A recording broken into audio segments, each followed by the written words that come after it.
ஒரு வழியாக ரோஹிணி வீட்டில் இருக்க எல்லாரையும் சமாளித்தாலும் எங்கள் விஜயாவை சமாளித்தாலும் கூட ரோஹிணிக்கு இன்னொரு பிரச்சனை புதுசாக காத்திருக்கு. ரோஹிணிக்கு ஒரு ஃபோன் கால் வருது. வந்ததுமே ரோஹிணி அந்த ஃபோன் அட்டன் பண்ணி பேசுகிறாங்க. அதாவது யார் பேசுகிறாதுன்னு பார்த்தா இங்கே தினேஷ் தான். தினேஷ் பேசுகிறத கேட்டதும் ரோஹிணிக்கு ஒரு பக்கம் பயமாக இருந்தாலும் அந்த பயத்தை இங்கே அந்த ரோஹிணி அந்த தினேஷ் கிட்ட காட்டிக்காம தான் பேச செய்கிறாங்க. என்ன ரோஹிணி எப்படி இருக்க? கடைசியாக உங்ககிட்ட 10 லட்ச ரூபா பணம் கேட்டேன், ஆனால் நீ அதுக்கு மசிஞ்சு வர மாதிரி தெரியல அப்படின்னு சொல்ல, இங்கே பாரு உன்னால் முடிஞ்சதை செஞ்சுக்கோ, ஆனால் என்கிட்ட இனி பணத்தை எதிர்பார்க்கவே பார்க்காத அப்படின்னு சொல்கிறாங்க. இந்த விஷயம் வீட்டுக்கு தெரியக்கூடாது, இல்லை தெரிய வைக்கணும்னு தானே நீ முயற்சி பண்ணின, இப்போ அந்த விஷயமே தெரிஞ்சு போச்சு அப்படின்னு சொல்ல, அப்படியா இதை நான் நம்பணுமா அப்படின்னு சொல்லி கேட்க, நீ நம்பினாலும் நம்பலைனாலும் இதுதான் உண்மை அப்படின்னு சொல்கிறாங்க. அப்படின்னா நீ நேரம் அந்த வீட்டில் இருந்திருக்க முடியாதே அப்படின்னு அங்கே தினேஷ் சொல்ல, ரோஹிணி இதை கேட்டு அமைதியாக நிற்கிறாங்க. உடனே தினேஷ் ரோஹிணிகிட்ட சொல்கிறாங்க, நான் கேட்குற மாதிரி என்கிட்ட பணத்தை கொடுத்துட்டேன்னா உனக்கு நீ பிரச்சனை வராது, தேவையில்லாமல் நீ இந்த மாதிரி என்கிட்ட போய் சொல்லணுன்ற அவசியமும் இல்லைன்னு சொல்ல, அதுக்கு ரோஹிணி உனக்கு பணத்தை கொடுக்கணுன்ற அவசியம் எனக்கு இல்லை, அதை நான் உனக்கு கொடுக்கவும் முடியாது அப்படின்னு சொல்கிறாங்க.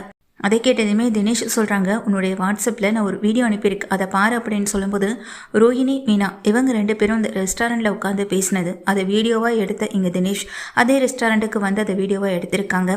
இப்போ அதை தான் எங்கள் ரோஹிணிகிட்ட போட்டு காட்டுறாங்க. நீ சொன்னதெல்லாம் உண்மைதான், ஆனால் என்ன உன் குடும்பத்தில் இருக்க எல்லாருக்கும் தெரியலை, அந்த மீனான்னு ஒரு பொண்ணு, அந்த பொண்ணுக்கு மட்டும்தான் விஷயம் தெரிஞ்சிருக்கு இல்லையா, அந்த பொண்ணு இப்போதைக்கு உண்மையை சொல்ல முடியாமல் மறைச்சி வச்சிருக்கு.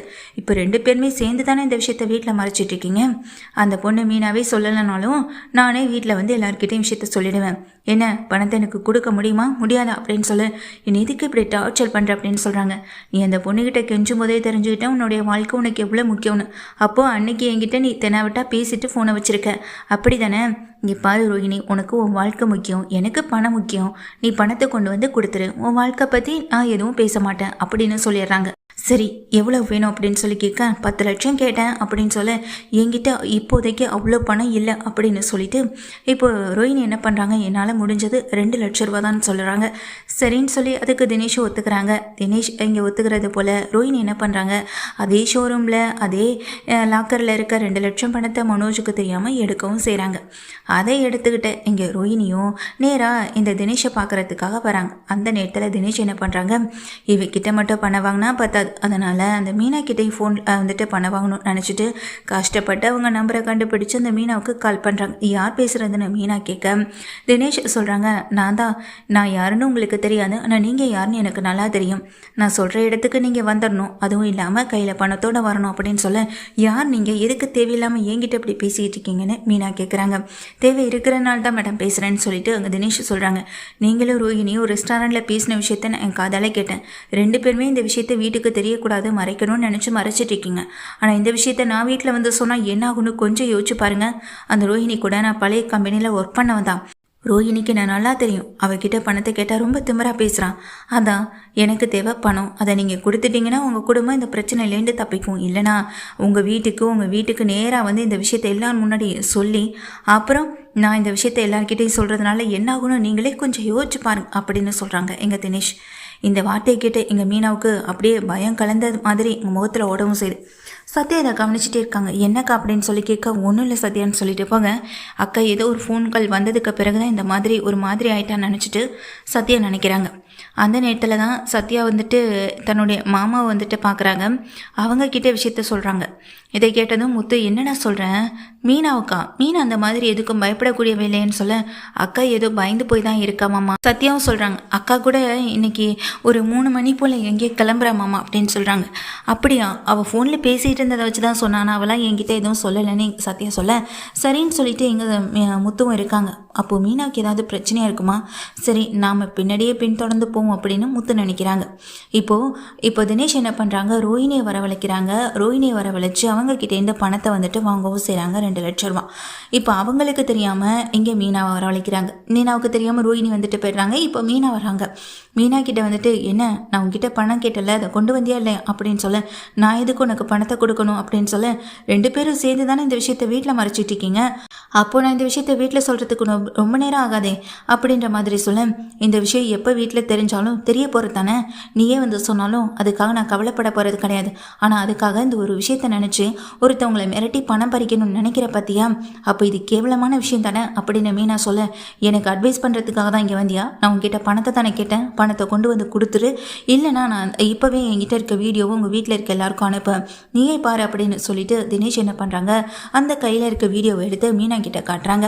மீனா இதை பார்த்து கொஞ்சம் அதிர்ந்து போனாலும் இன்னொரு பக்கம் முழுசா நம்பிக்கையும் தைரியத்தையும் வரவழைச்சிட்டு நிற்கிறாங்க. நீ மிகப்பெரிய நல்லதான் பண்ணியிருக்க, தயவு செஞ்சு இந்த வீடியோவை நீயே கொண்டு வந்து எங்கள் வீட்டில் காட்டிடு அப்படின்னு மீனா சொல்ல, என்னையை பார்த்தா அவங்க எல்லாருக்கும் எப்படி தெரியுதுன்னு அங்கே தினேஷ் சொல்கிறாங்க. பின்ன என்னையை பார்த்தா மட்டும் உனக்கு எப்படி தெரியுது, நீ கேட்ட உடனே பணத்தை கொண்டு வந்து கொடுக்குறா முட்டாள்னு நினச்சியா அப்படின்னு இங்கே நேராகவே மீனா திட்டுறாங்க. உன்னையெல்லாம் சும்மாவே விடக்கூடாதுறான்னு சொல்லிட்டு போலீஸோட வந்த மீனா போலீஸோட கையும் கலமா அந்த தினேஷை பிடிக்க வைக்கவும் செய்ய முத்து இதை பார்த்துட்றாங்க. முத்து இதை பார்த்துட்டு பின்னாடியே வந்து, என்னாச்சு சார், என்ன பிரச்சனை அப்படின்னு சொல்ல, இவங்க தான் கம்ப்ளைண்ட் கொடுத்தாங்கன்னு சொல்ல, என்ன மீனா இவனுக்கும் உனக்கு என்ன பிரச்சனை, ஏற்கனவே என்கிட்ட 2 தடவை அடி வாங்கியிருக்கான், உங்ககிட்ட ஏதாவது பிரச்சனை பண்ணானா சொல்லு அப்படின்னு சொல்லி கேட்குறாங்க. பிரச்சனை பண்ணால் நான் சும்மா விட்டுருவேனாங்க, எனக்கு ஃபோன் பண்ணி மிரட்டி என்கிட்ட இந்த பணம் பறிக்கணும்னு நினச்சான்னு சொல்ல, உனக்கு உங்ககிட்ட எதுக்கு பணம் பறிக்கணும்னு அவன் நினச்சிருக்கணும் அப்படின்னு சொல்கிறாங்க. என்னடா என்ன அப்படின்னு இங்கே மாலை போட்டிருந்தாலும் அடிக்க போக, சாமி கொஞ்சம் அமைதியாக இருங்க சாமி அப்படின்னு பக்கத்தில் இருக்கவங்க எல்லாரும் சொல்கிறாங்க. சரின்னு சொல்லிட்டு அந்த தினேஷ் வந்துட்டு, என்ன இந்த விஷயத்த வீட்டில் எல்லாருக்கிட்டையும் நீயும் அந்த ரோஹிணி சேர்ந்து மறைச்சிட்டு இருக்கீங்கல்ல, இப்போவே இந்த விஷயத்த இந்த முத்துக்கிட்ட காட்டுறேன்னு சொல்லி தன் ஃபோனில் இருக்க வீடியோ எடுத்து முத்துக்கிட்ட காட்டுறாங்க. நீ உன் பொண்டாட்டி கூட சேர்ந்து அந்த ரோஹிணி 2 பேரும் சேர்ந்து வீட்டில் எவ்வளோ பெரிய உண்மையை மறைச்சிட்டு இருக்காங்க பார் அப்படின்னு சொல்லிங்க கொடுக்க, அதை பார்த்து முத்து அதிர்ந்து போகிறாங்க. டேய் வாடா அப்படின்னு சொல்லி இழுத்துட்டு போகிறேன். அதே நேரத்தில் அவன் பாக்கெட்லேருந்து 2 லட்ச ரூபா பணம் விழுகுது. ஏதடா உனக்கு இவ்வளோ பணம்னு சொல்லி போலீஸ் திரும்ப அதே இடத்துல போட்டு அடிக்கவும் செய்கிறாங்க. அது வந்து அப்படின்னு சொல்ல, அந்த ரோஹிணிக்கிட்டேருந்து தான் பணத்தை வாங்கணும்னு சொல்ல, ரோஹிணி திரும்ப இவனுக்கு பணத்தை கொடுத்துட்டே இருந்திருக்காங்கன்னு மீனா நினச்சிட்டு இருக்காங்க. போலீஸ் அவனை தரதரன்னு இழுத்துட்டு போனதுக்கு பிறகு முத்து மீனாவை பார்க்குறாங்க. என்ன மீனா இவன் சொல்லிட்டு போகிறது எல்லாமே உண்மையா அப்படின்னு சொல்லி கேட்க, ஆமாங்க அப்படின்னு சொல்ல, ஏன் மீனா அப்போ நீ பார்லர் அம்மா கூட சேர்ந்து இந்த விஷயத்த வீட்டில் மறைச்சிட்டு இருக்கேன்னு? அவன் சொல்கிற மாதிரி இந்த பார்லர் அம்மா ஏற்கனவே கல்யாணம் ஆகி ஒரு குழந்தைக்கு அம்மாவா, அதுவும் கிறிஷோட அம்மா, நீங்கள் 2 பேரும் இதை தனியாக சந்திச்சு பேசியிருக்கீங்க. அதை வச்சு இவன் அந்த பார்லர் அம்மா கிட்டேருந்து 2 லட்ச ரூபா பணத்தை வாங்கியிருக்கான். உங்ககிட்ட இருந்து பணத்தை வாங்க அவன் முயற்சி பண்ணியிருக்கான். ஆனால் நீ அவனை போலீஸில் பிடிச்சு கொடுக்க தயங்கவே இல்லை. இந்த மாதிரியான ஆட்களை பிடிச்சு கொடுக்கணும்னு நினச்சி நீ செஞ்சதெல்லாம் சரிதான். ஆனால் அதே மாதிரி ரோஹிணி விஷயத்தில் நீயே முடிவெடுக்கல. அந்த மாதிரி பொய் சொல்லி ஏமாத்துறவங்களே நீ வீட்டில் எல்லார்கிட்டையும் சொல்லியிருக்கணுமா இல்லை அப்படின்னு சொல்ல, நான் சொல்லாமல் இருக்கிறதுக்கு ஒரே ஒரு காரணம் மாமா மட்டும்தாங்க, அவருடைய உடம்புக்காக மட்டும்தாங்க நான் சொல்லாமல் இருக்கேன். அவரே இப்போ தான் ஹார்ட்டில் எங்கள் ஆப்ரேஷன் பண்ணி வீட்டில் வந்து இருக்காரு. இப்படிப்பட்ட நேரத்தில் இவ்வளோ பெரிய அதிர்ச்சி அவரால் தாங்கிக்க முடியுமா, இல்லை அவர் உடம்பு தான் அதுக்கு ஒத்துழைக்குமா, அதெல்லாம் யோசிச்சதுனால தான் இந்த விஷயத்தை நான் அவர்கிட்ட சொல்லலை அப்படின்னு மீனா சொல்கிறாங்க. இதை கேட்ட உடனேயே முத்துவும் யோசனை பண்ணிட்டு நிற்க, இருந்தாலும் அந்த பார்லர் அம்மா பண்ணதுக்கு நம்ம சப்போர்ட் பண்ணி நிற்கிற மாதிரி இல்லை. நீயும் இங்கே ரோஹிணி பேசினதை தனியாக வீடியோ எடுத்து அவன் மிரட்டியிருக்கானா, அந்த பார்லர் அம்மா கேட்ட உடனே பணத்தை கொண்டு வந்து கொடுத்துருக்குனா, அப்போ அவன் இது மாதிரி எத்தனை தடவை அந்த பார்லர் அம்மா கிட்டேருந்து பணத்தை வாங்கியிருப்பான் அப்படின்னு முத்து சொல்ல, நானும் அதே தாங்க யோசித்தேன். இவனை மாதிரியான ஆட்கள் எல்லாம் வெளியில் சும்மாவே விடக்கூடாது. அதுவும் இல்லாமல் இங்கே ரோஹிணி பணத்தை கேட்ட உடனே கொண்டு வந்து கொடுக்குறாங்க. அதே மாதிரி ஷோரூமில் இருக்க முன்னாடி 3 லட்ச ரூபா பணம் காணாமல் போனது கூட காரணம் இந்த ரோஹிணியாக தான் இருக்குன்னு எனக்கு இப்போ தாங்க தோணுது அப்படின்னு சொல்ல, ஆமாம் மீனா நீ சொல்கிறத மாதிரி பார்க்கும்போது இன்றைக்கும் வீட்டில் பெரிய பிரச்சனை நடக்கும் பாரு. 2 லட்ச ரூபா பணத்தை காணுன்னு இந்த மனோஜ் வீட்டில் வந்து பிரச்சனை பண்ணுவான், இல்லை இந்த ரோஹிணியை ஏதாவது சொல்லி சமாளிச்சுட்டு இருக்கோம் அப்படின்னு சொல்கிறாங்க. ஆமாம் மீனா இப்போது நீ வீட்டுக்கு வா அப்படின்னு சொல்லும்போது, நான் எப்படிங்க அப்படின்னு சொல்ல, நீ அந்த ரோஹிணிக்காக உனக்கு தண்டனை கொடுத்துட்டு அங்கே வெளியில் போய் தங்கியிருக்கணும்னு அவசியம் கிடையாது.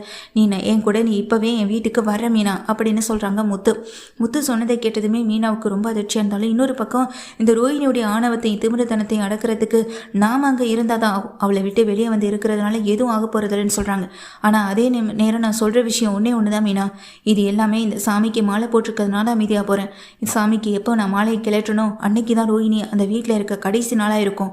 அதுக்கப்புறம் என்னை கண்ட்ரோல் பண்ணுறதுக்கு உன்னால் மட்டும் இல்லை அப்பாவால் கூட முடியாதுன்னு சொல்லி முத்து பகிரங்கமாக எங்கள் மீனா கிட்ட சொல்லிட்டு போக, மீனா இதை கேட்டு அதிர்ச்சியில் அப்படியே நின்றுட்டுருக்காங்க. முத்துவுக்கு இருக்க கோபம் எல்லாமே சாமிக்கு மாலை போட்டிருக்கிறதுனால மட்டும்தான்.